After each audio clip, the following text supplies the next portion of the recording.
The views and opinions of this broadcast do not reflect the views and opinions of Armed Media, New Productions, and its affiliates. Enjoy the show. Pump up the volume on your parenting with Parent Pump Radio. Tune into something different that makes a difference. At Parent Pump Radio, instead of a ripple, we choose to create a splash. Get energized, get inspired, and get informed with how to parent in the new millennium. With your host and parent coach super guide, Jacqueline T.D. Wynn.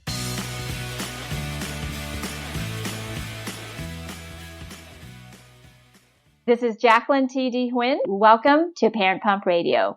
Our show is all about dynamic family leadership and leaving a profound legacy for our children. And this year, we've added family financial freedom as a major topic. We want to help families learn, act, and implement strategies to become financially free. Our show is available on iTunes, YouTube, Google Play, and Stitcher, and syndicated on rethinkradio.org, oneideaway.com, and Armed Radio. I have my 2 books available on Amazon. The first one is the amazing itty bitty book on family leadership, and the second one just came out in March. It's called True Legacy Wealth, Creating Generational Wealth Through Real Estate Investing. So go to Amazon and get those books. Contact me at info@integrativeminds.com for your free strategy session. So let's go on to our show, because I think we all want to work smarter and create massive passive income, right? Our guest today is a self-made freedom lifestyle entrepreneur, seasoned investor, and international speaker. He's been investing in real estate for almost 30 years and has been involved in several other entrepreneurial ventures. He's a regular contributor in the media with his extensive background in business, entrepreneurship, and real estate. As a heart-centered entrepreneur, his passion is giving back to the entrepreneurial community to help people make informed, educated business decisions to build long-term passive income and wealth for themselves and their family. So, ladies and gentlemen, I'd like to introduce you to Mike Wolf. Hi, Mike. Hello there. Thanks so much for having me. Thank you. I know you're a globe-trotting machine, so we never know when we can get you. I'm glad we got this time. We coordinated something. This is good. So it was supposed to be a few weeks before, and then I had something that came up, and then we were almost made it last week, but then we got the time mixed up again. Yeah, that's the problem with traveling, is the time zones. I don't know. It's confusing, but we got it to work this time, so I'm very excited. Yeah. Tell me a little bit about you, where you came from, and how you got to this passive income and helping people with it. Oh boy, wow, where do I start? So if we were having this interview 15 years ago, it would have looked a lot different, because back then, I remember I was a workaholic, and I remember there were lots of days where I was a very successful real estate investor if you use the financials as the metric to determine success. So I was making a lot of money, but there were lots of days where I would leave home and my daughter would be sleeping. I'd come home, it would be dark out again, and my daughter was sleeping, and I missed a lot. There were a lot of days where I missed seeing her growing up. And, back in those days, I thought, well, if we take a week or 2 vacation where they get my, her and my then wife got my undivided attention, it would make up for it. And if I could go back in time, I would never, ever think that way.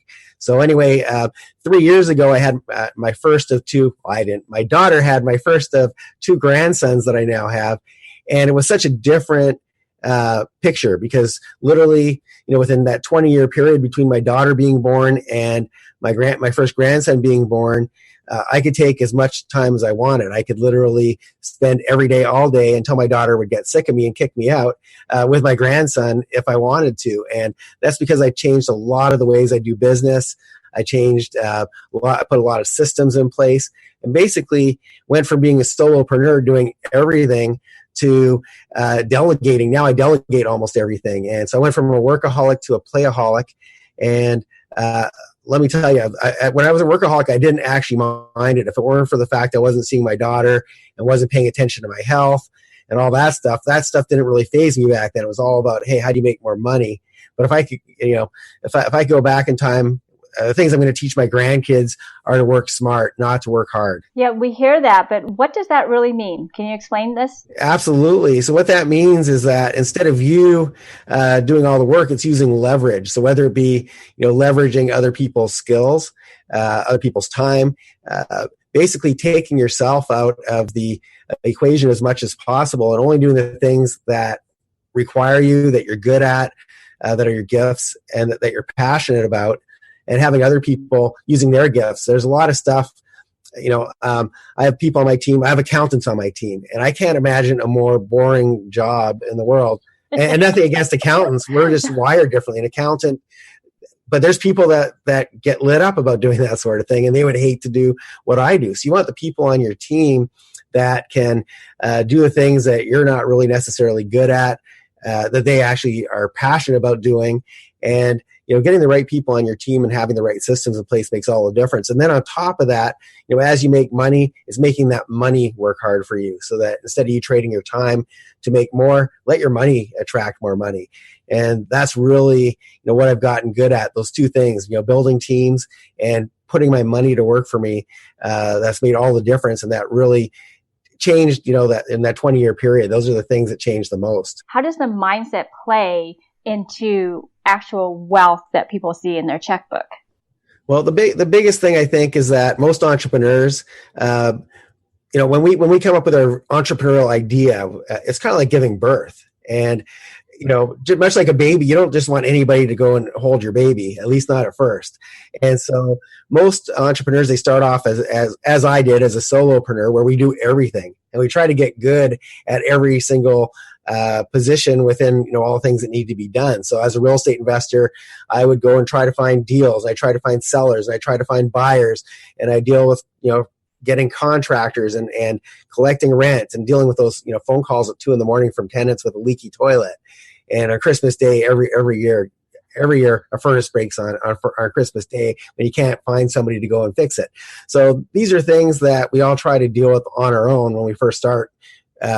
We all just think that nobody else can do it as well as we can. And that's really one of the things that most entrepreneurs have is we have this control thing where we think that nobody can possibly do it as well as we can. And so that's the first phase.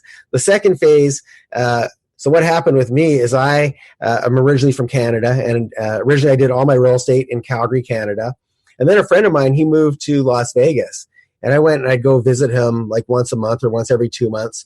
And most people go to Vegas. They had a much different addiction than I do. I'm not really a gambler, and I'm not necessarily a big party animal drinker. But when I go to, especially back then, when I go to a new city, I have to look at real estate. If there's an open house, I'm there. I got to go look at homes. So that was my addiction. So I'd keep looking at these properties, and back in those days, the homes kept going up and up and up because a lot of people from California, especially, were moving to Las Vegas to lower their cost of living. So I started now investing in not only two different cities, but 2 different countries at the same time. And so I was forced to now put the first person on my team. I had to hire a property manager because at the end of the month, you can't collect rent in 2 different cities. So I reluctantly hired a property manager, but I made it so that he had to call me with everything that went wrong. I needed to know every little detail. And I remember there was one week where he called me, I think it was a Monday, he called me and said, "Mike, the fridge is broken at 123 Main Street. What should I do?" And so I told him, well, see what it costs to fix it. If it's over a certain amount, then we replace it. And then he called me like 2 days later on Wednesday and said, "Mike, there's a dishwasher broken." And I gave him the exact same answer. I said, well, if it costs a certain amount, let's see what it costs to fix it. If it's over a certain amount, let's fix it. And he was forced to call me because that was what I put in place. That was the rules that I gave him. And so I went from being a solopreneur to a micromanager. And I realized I was spending just as much time, talking to him and babysitting him as I did actually doing the job myself. And so it kind of dawned on me when I had those 2 calls pretty much back to back, that what if I just put a system in place? Every time an appliance breaks, this is what we do. And if it costs more than a certain amount, we do this. And if it's under a certain amount, we do that. And so that was my very, very first system and my very first person on my team. And then I started to realize that he was much better at what he did than what I did. So when I was managing my own properties in Canada, I thought the best way to do that is to become friendly with the tenants. And I thought, if you're friendly with the tenant, how would they possibly, they would never want to rip you off or not pay you on time because they're my friend, right? Yeah. Well, that's what I thought. That was a misconception, because when they are friendly with you, then they know they can get away with a lot more. And so, they'd always call me and say, "Hey, Mike, you know what? I don't get paid till Friday. Can you wait till Friday for me to pay your rent?" And I'd go, "Okay, whatever, sure, Friday's fine." And then Friday would come around and, "Oh, my car broke down. I need another week to get some more money." And then, so now they're a week behind, and then they have another excuse and they're 2 weeks behind. Next thing you know, they're 2, 3, 4 months behind, and they're never going to pay that rent. Yep. And so now you're forced to evict them, and you've gone all these months without rent. They trash your home. A property manager only gets paid when they collect rent, and a good property manager treats it like a business. So, and they're going to be a little bit more fussy on the tenant, because they don't get paid unless they collect that money. And so, so I realized that not only was it not taking up my time by having this property manager, he was actually doing a much better job, collecting way more rent than I ever did.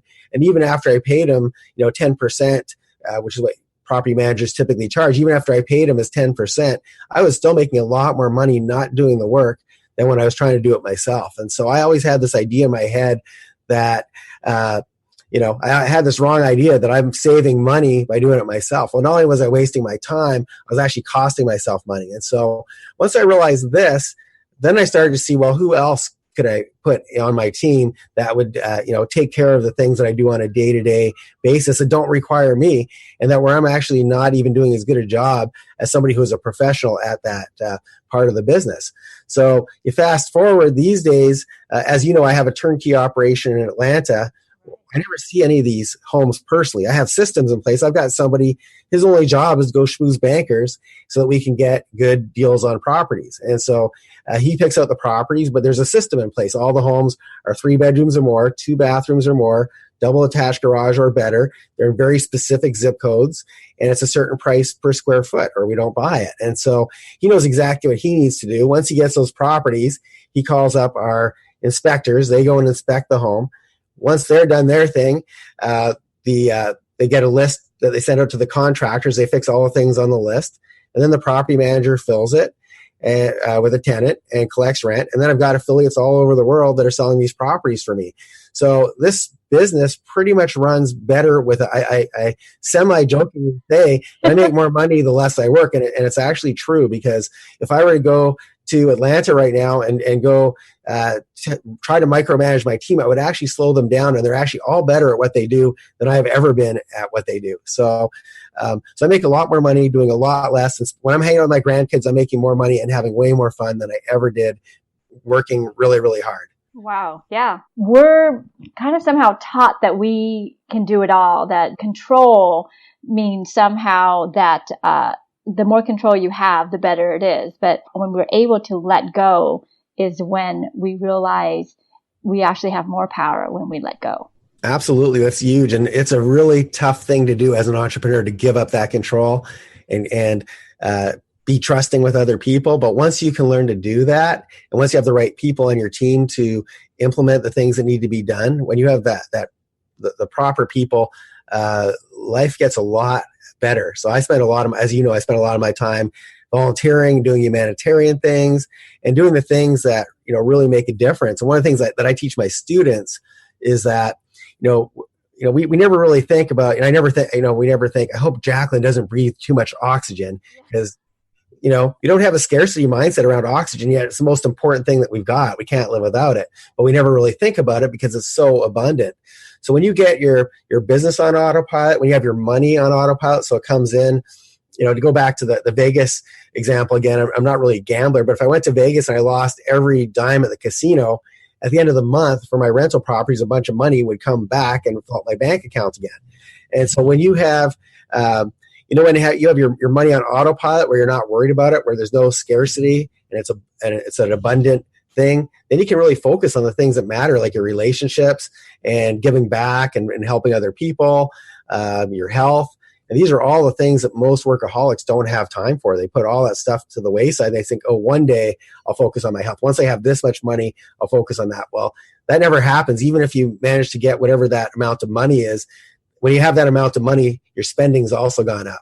And that's not enough. You're always going to be chasing money. So you have to get out of that mindset. And you have to switch it and start. My currency is happiness and fulfillment every day. As you know, I travel pretty much full time. I'm going to ride in your suitcase one day just for like a month. But every day, if I'm not in my happy place, I'll jump on a plane and I'll put myself in my happy place. And so sometimes quite often it's weather related because I don't like cold, which is why I make a really bad Canadian. I'm from the tropics. So yes, I'm there with you. So it's not fair that you're from, but anyway, we'll talk about that later. But really at the end of the day, I changed my currency from money to happiness and fulfillment. And that's what I think we need to teach our kids and our grandkids is that's what you should ultimately be chasing after, not dollars. I'm not saying money is not important because it is, but once you figure out how to put that on autopilot, I like to call it indestructible wealth, where it keeps coming back. And you do things that create recurring revenue, and you have teams that go collect that money so that it's passive. So when you have that passive income, and once you get that figured out and it exceeds all your expenses and you can do whatever you want, then you can focus on the things that matters.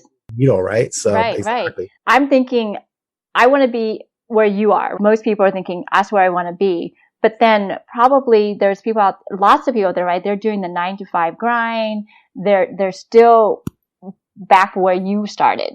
What advice would you give them to just take that one step forward to head towards where you are now?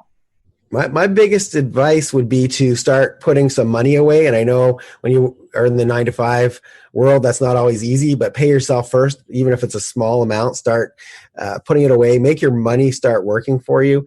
And I'd also recommend, if you're in the 9-to-5 world, think about what some of your gifts are, some of the things that you're really good at. And I think everybody should have their own business of some sort, even if it's something on the side. Because and I'm not an accountant, so disclaimer. But when somebody who has a 9-to-5 job gets in their car and they drive to work, they can't write that expense off. Right, absolutely. If I go visit them at their work, I'm writing it off because that's a business expense. And so having a business is really important. I'd say start thinking about what you're really gifted at and preferably something that you're really passionate about too. And try to figure out a way to turn your hobby somehow into a business. Maybe most people, they have one thing that they're really good at that people come to you and seek advice on. So for me, obviously money, real estate, entrepreneurship, people come to me for that and try to create an online course around your hobby and magic starts to happen when you put stuff out there into the universe and you'd be surprised. A lot of people really downplay their gifts because it's a gift. We got it with no effort. And we think, oh, well, doesn't everybody know how to do this? Well, they don't. To me, this real estate stuff seems really simple to me, at least now after 30 years of doing it. But it's not, this stuff isn't common knowledge. And so take the stuff that that isn't common knowledge, turn that into some sort of business and start at least getting some write-offs, hopefully be able to sell some stuff, make some money while you're sleeping. But also once you start to get some money, make that money work for you. Because people spend their whole time, trading their time for that paycheck. And eventually, unfortunately, as we get older, it gets tougher and tougher to give up that time. Our circumstances change, our health changes. And so start thinking of different ways to create passive income. And also there's, so many ways. A lot of people come to me, they say, well, I can't start in real estate because I've got no money. And I can tell you that I started off with no money also. I was a starving university student when I did my first real estate deal. But there's actually strategies where you can get homes for, pennies on the dollar. You can there's lots of ways to get started. Remember, I'll give people access to my passive income masterclass. Maybe that'll inspire a few people. Yeah. How do they do that? We'll give them a link because I don't know offhand. Okay. I'll put the link in the show notes. Yeah, we'll put a link in there for that. I was just going to say it's so important. And as you mentioned earlier, we get taught at a young age that, get out there, go work hard. And I just think it's a shame because I think that there's, I wouldn't really wear a badge of honor saying I worked so hard that I became a workaholic yet. To me, I thought back in the days when I was doing it, I felt like I was doing the right thing. And had I known then what I know now, life would have been so different. There are still a lot of people in that generation. I think it's an older generation mindset where if you're not working at least 40, 60, 80 hours a week, then you're not successful somehow. Hard work is what gets you there. When I talk to people like you, they have a whole different paradigm in the way they think, in the way they act, in the way they feel. There's this lightness as opposed to talking to some of the people that I've spoken to. Right. Let's get into what you do in real estate and how you help people get started, because you have a very unique system. Right. A number of different ways. Back in the old days, I just used to do real estate for myself. And I, at some point, have done pretty much every strategy known to man surrounding real estate investing. But it's kind of funny. When I started, I was 24 years old, and most of my friends thought I was nuts and I would never succeed. And when I did start to succeed, all of a sudden, all my friends wanted to take me to Starbucks and pick my brain. And they thought, over a coffee, I'd be able to teach them everything that I know. And even if I could, transplant my brain in their head, give them all my knowledge, if you don't have the teams, if you don't have the systems, you don't have the resources, it doesn't always work. And so, I realized that a lot of people want the benefits of real estate investing, but they don't necessarily want to go do all the work that's involved. There's a lot of running around involved in being successful at that. So I started, instead of just buying, 3 or 4 or 5 properties for myself, I would buy 6, 7, 8, 9, 10 properties for myself. And so I started to help my friends buy, I'd buy these homes, I'd get them fixed up for them and put tenants in place and take care of all the moving parts, because I had the teams to do that. And so I went from just working for myself to now helping myself and my friends. Well, then my friends' friends started to call me, and then I started to buy, 12, 13, 14 properties at a time. And I helped myself, my friends, and my friends' friends. And then I got asked a lot of the same questions over and over. So I created a YouTube channel and started to, I put a lot of content surrounding the most frequently asked questions about real estate investing. And now I literally have, I get calls from people all over the world wanting to invest in real estate. So I've got my turnkey operation that I mentioned earlier, where you don't have to be an expert in real estate. You don't have to know how to pick a market, how to build a team, how to do all those things that have to come together in order to do a successful real estate transaction. But then I also have some people, they want to be hands-on. They want to be on the front lines, do what I used to do, and that's actually work hard with this. And so I actually do trainings where I teach people different strategies. So, for example, I've got one where I teach tax deeds. And what a tax deed is where somebody hasn't paid their property tax in 3 or 4 years. Eventually, the county needs that money to pay for their police force or fire department, keep the schools open, etc. And so eventually they got to auction off these properties. And you can get these properties. One of my students picked up a property recently in Houston, Texas, for $7,200. So like I said, you don't necessarily have to have a lot of money, but you need to know some of the different strategies that are out there. So I teach stuff on that. I teach, basically how to get started. But I also do it with a twist. So, for example, that tax deed course, not only do I teach you how to do it, but then I also give you a team on the ground in Houston, Texas, so that you can actually do this from anywhere in the world. I've got one student in Australia who participates at that auction. The auction takes place on the first Tuesday of every month, but you can do this from the comfort of your own home, because I've got teams set up and I give my students those teams. And so I teach people how to take strategies that usually involve a lot of work, and I teach you how to do, how to delegate to the team. So yeah, the team's already there for you, but I teach you basically how to be the quarterback. You have to make the decisions, decide which properties make sense to bid on, and what your maximum bid is going to be. And that's the stuff that I teach you. I do a 4-day training on that. But I teach a lot of different courses around money, different types of investments, and of course, real estate and passive income is my favorite. So that's my most common event. Exactly. Yeah. So you have online training and you have in-person training also. I'm actually creating some new online courses. I had some, but I really wanted to update them. So I'm actually going to take some time off to just go and revamp everything. Because a lot of these courses were I created back when I worked a lot harder. And so now I'm putting a new twist on it. How do you delegate a lot of this stuff, and what things do you need to do, and what things should you not be doing, and have other professionals helping you with. So I'm revamping all my online stuff. But live trainings, I do usually about 2 or 3 of them a year. I don't do too many anymore. I actually stopped doing the tax deed when I was telling you about. I actually stopped doing it when my daughter got pregnant, because I was trying to give myself even more time. And one of my students, who has a really big following online, he's the one who actually picked up that $7,200 property. And he shot a video saying, I want to give a big shout out to my mentor, Mike Wolf. And all of a sudden I had all these people calling, when's your next course? When's your next course? He didn't have a next course. So So after taking a 2-year hiatus, I did my first event, after 2 years. And when I was doing it, I realized how much I missed teaching because, like I said, I took it off my plate for a little bit and I really loved doing it. But I don't like to teach as much as I used to teach. Sometimes I do 7, 8 events in a year. Now it's like 2 or 3. So I kind of toned it down a little bit, but they're really fun events. Do you do it all over the world, or is it just in the United States and Canada? I do my biggest events usually in the United States because that's where, in my opinion, the best opportunities are right now. So I do some trainings in Atlanta, and then I show people behind the scenes at my operation and how I built it, and I teach them how they can duplicate that, maybe not on the same scale, or if they want to do it on the same scale, absolutely. Most of them aren't quite there yet.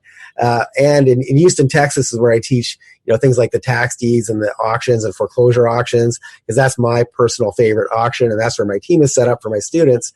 So we do most of our trainings there as well. What's the website that people can go to get more information? Yeah, they can go to MikeWolfMastery.com. So that's wolf, just like the animal, MikeWolfMastery.com. You have a very easy name too. Well, it's kind of funny because you think it was easy, but I guarantee you somebody is going to put an E on the end of wolf, even though I said just like the animal. So that's WOLF. WOLF. But yeah, people always mess that up. So you think it was easy, but not so easy. Okay. Well, not like mine. Not easier than yours, though. Yours is really tricky. Yeah, right. I probably just change it to phonetically, but it's, goes generations back, so I can't. We'll let it slide then. Yeah. And so the mastery course we'll put also in the show notes for people to click on the link. And thank you so much. I appreciate you sharing, everything. No, thanks for having me here. It's my pleasure. We'll do it again. Yeah, we'll do it again. And hopefully we'll be celebrating with you at the top of the mountain. Love it. Okay. Thank you, listeners. And until next time, keep on learning and always keep on growing. Thank you. Thank you so much for joining us today. Go to parentpumpradio.com and click on the pink box on the top of our homepage to listen to our new and archived shows. To be instantly notified of new episodes, subscribe to our RSS feed. The RSS feed button is located at the top of the page where all our shows are featured. And after listening to the show, go to parentpumpradio.com or our Facebook page to leave your comments, questions, and topic suggestions. Until next time, have a wonderful week.